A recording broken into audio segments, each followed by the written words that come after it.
What was Annatar's arrival timeline in the Second Age?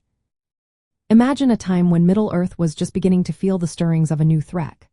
That's when Annatar, the fair guise of Sauron, first appeared in the Second Age.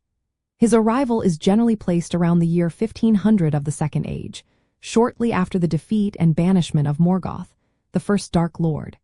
This was a pivotal moment because Sauron wanted to re-establish his influence in Middle-earth, and he chose a deceptive new identity to do it. Annatar, meaning Lord of Gifts, came to the elven smiths of Eregion, a region rich in craftsmanship. He appeared as a benevolent figure, offering knowledge and guidance in the arts of ring-making.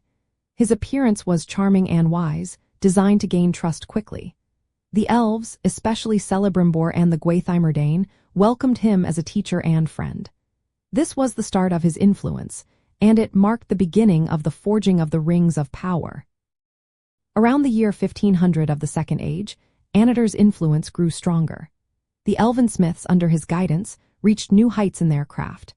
They began forging the Rings of Power, which would later play a major role in Middle-earth's history.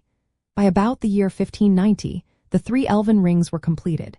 These rings were made without Sauron's direct involvement but still influenced by his knowledge. Meanwhile, Sauron secretly forged the One Ring around the year 1600. He poured much of his own power into it to control all the other rings.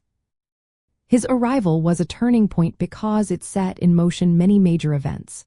The forging of the Rings of Power, the rise of Numenor's influence, and the eventual war of the elves and Sauron all stemmed from his deception. Annatar's appearance marked the start of Sauron's direct manipulation of Middle-earth, cloaked in a guise of friendship and wisdom. In essence, Annatar arrived in Middle-earth around the year 1500 of the Second Age. His presence was the spark that ignited the forging of the Rings of Power and the expansion of Sauron's dark influence. This timeline fits perfectly with the broader story of Sauron's deceptions, as he used Annatar's guise to trick the elves and extend his reach across Middle-earth.